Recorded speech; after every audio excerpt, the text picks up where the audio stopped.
Masantos siya kabusan, mga kababayan. Simula nang ako po ay maupo bilang lingkod ninyo sa Provincial Government ng Pangasinan.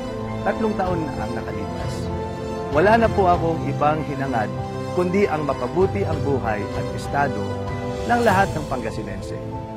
Anumang pagbabago at pag-unlad ng ating probinsya ang nakikita natin sa paligid, lahat ng iyan ay dahil sa inyo at para sa inyo, 10 ng inyong mga pamilya at mahal sa buhay. Walang tigil ang inyong lingkod para mapabuti at maiangat ang kalidad ng buhay ng mga Pangasinense. Kaya po ngayon, gusto ko pong i-report sa inyo ang ilan sa mga natapos natin sa loob ng 3 taon na unang beses na nakamit ng lalawigan at tatapusin pang mga proyekto para ipagpatuloy ang galing ng Pangasinan.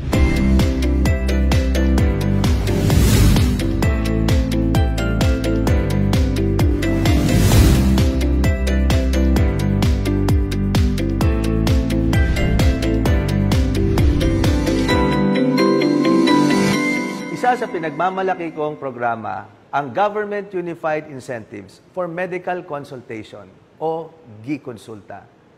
Layo nitong mapabilis ang pagpaparehistro sa lahat ng Pangasinense sa kanilang PhilHealth Consulta providers.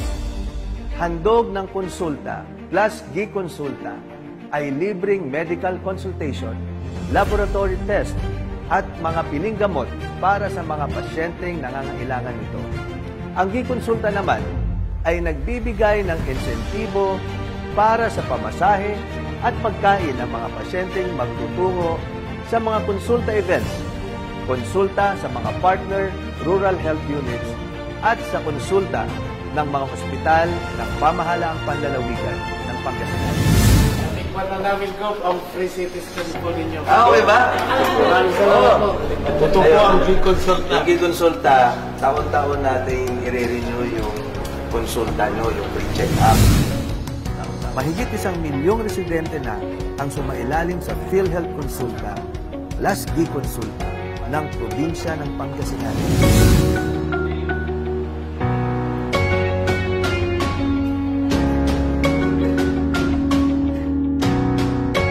Tayo lang ang mayroong ganitong programa sa buong Pilipinas.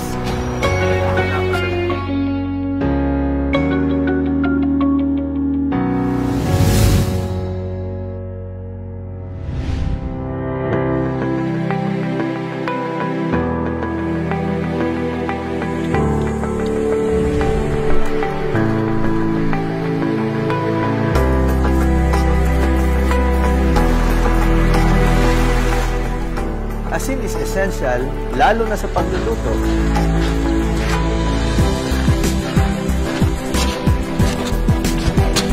Kaya, sa kauna-unahang pagkakataon, binuhay natin ang Pangasinan Salt Center. Dahil sa mahigit 400 hektarya ng Pangasinan Salt Center, major supplier na tayo ng asin sa iba't ibang bahagi ng bansa. Nitong 2024, nakapag-produce ng 6,400 metric tons ang salt farm. At dahil dito, kumita tayo ng mahigit 10 milyong piso. Hindi lang yan ang tulong ng asin sa lalawigan natin. Nagbigay rin ito ng kabuhayan sa daan-daang Pangasinense.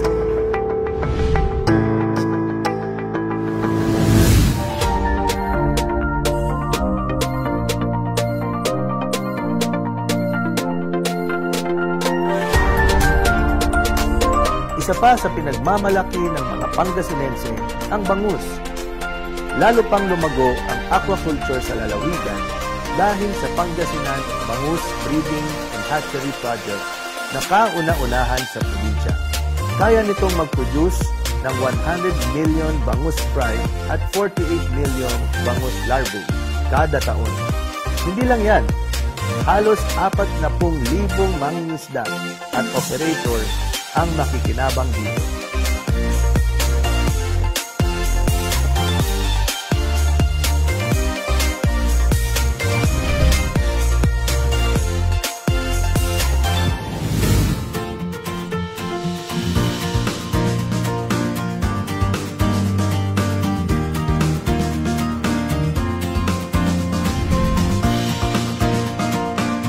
mas marami ang ani, mas malaki ang kita ng mga Pangasinense.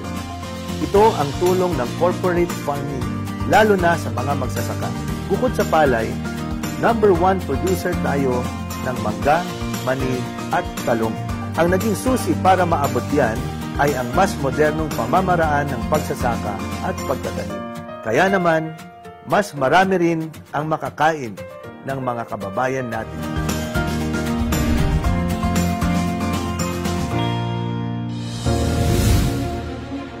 We built a clock that tells time, and we are only part of that whole element. We are only as good as our term, pero this one will outlast all of us who are here. Binibigyang halaga rin natin ang edukasyon ng mga kabataang Pangasinense.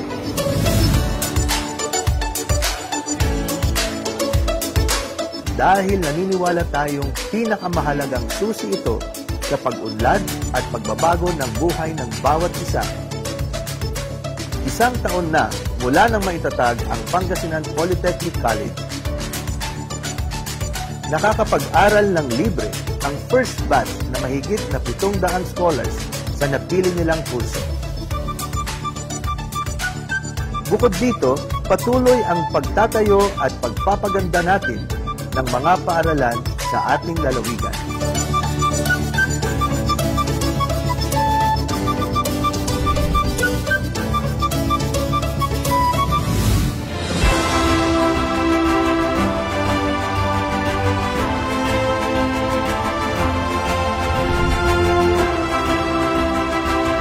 Para mapabilis ang biyahe, itatayo ang Pangasinan Link Expressway o PLEX. Katuwang ng pamahalaang panlalawigan ng Pangasinan ang San Miguel Corporation para sa pagpapatayo ng PLEX. Ang 76 kilometers na expressway project na ito ay magkokonekta sa Binalonan patungong Lingayen.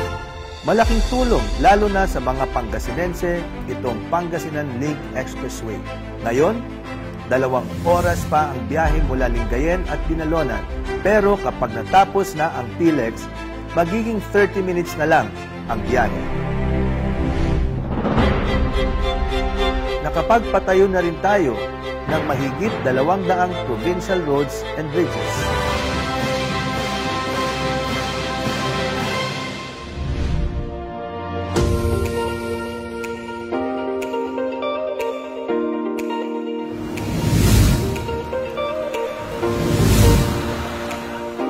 Hindi lang naggagandahang beach ang dinarayo sa Pangasinan.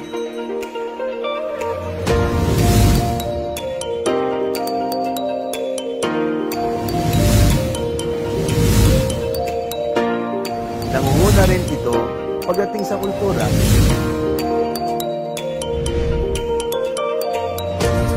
Makikita yan sa Banaan Pangasinan Provincial Museum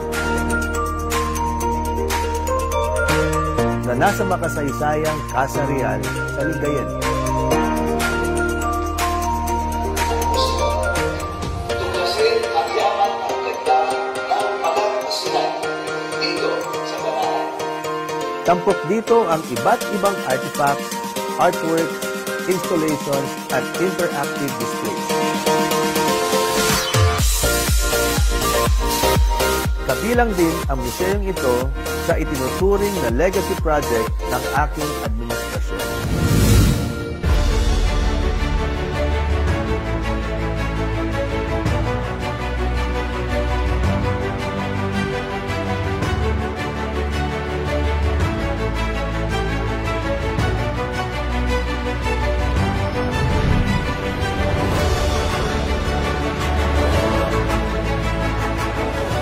Dahil sa malinis at maayos na pamamahala, nakuha ng pamahalaang panlalawigan ng Pangasinan ang pinakamalaking annual budget sa kasaysayan ng probinsya. Inaprubahan ng Sangguniang Panlalawigan ang mahigit sa 7.1 billion pesos na proposed budget natin para sa taong 2025. Mas mataas ito ng mahigit 1.3 billion pesos kumpara noong 2024.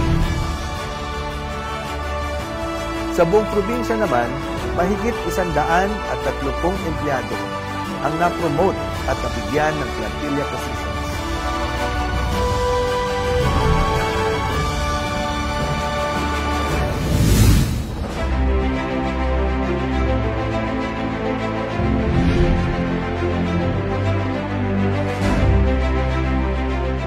Pagdating naman sa quarry, umabot sa mahigit 235 million pesos ang nakolektang bayarin mula sa buhangin, graba at iba pang quarry products na nakukuha sa mga ilog ng lalawigan. Nagsimulang tumaas ang nakukuha nating bayarin sa quarry mula nang amyandahan natin ang revenue code na hindi ginawa ng mga nakaraang. Ang kinita ng probinsya sa quarry hindi lang naman napunta sa provincial government. Nakinabang din dito ang mga barangay at munisipyo kung saan ginagawa ang quarry.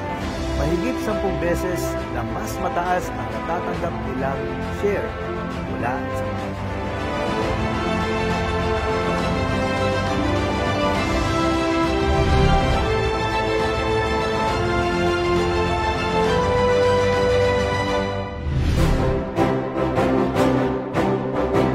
Isa pang first time sa lalawigan ng Pangasinan ang redevelopment ng Capitol Complex.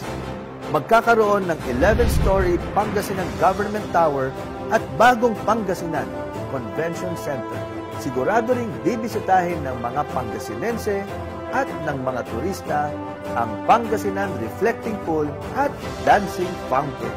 Pero hindi lang tayo nakafocus sa pagpapaganda ng ating Capitol Complex. Magsisilbi rin ito one-stop shop kung saan mapupuntahan ang lahat ng ahensya ng gobyerno para sa pagpaproseso ng mga dokumento at iba pang requirements. Ang lahat ng yan, hindi inabot ng mahigit 1 dekada para lang matupad. 3 taon lang ang binigay sa atin para totohanin ang mga plano at pangako na magpapaunlad sa mahal nating lalawigang Pangasinan. Marami pa tayong kailangang gawin at kaya pang gawin para ipagpatuloy ang galing ng Pangasinan. Samahan niyo ako sa mas masagana, mas tahimik, mas payapa, ligtas at mas magaling na Pangasinan.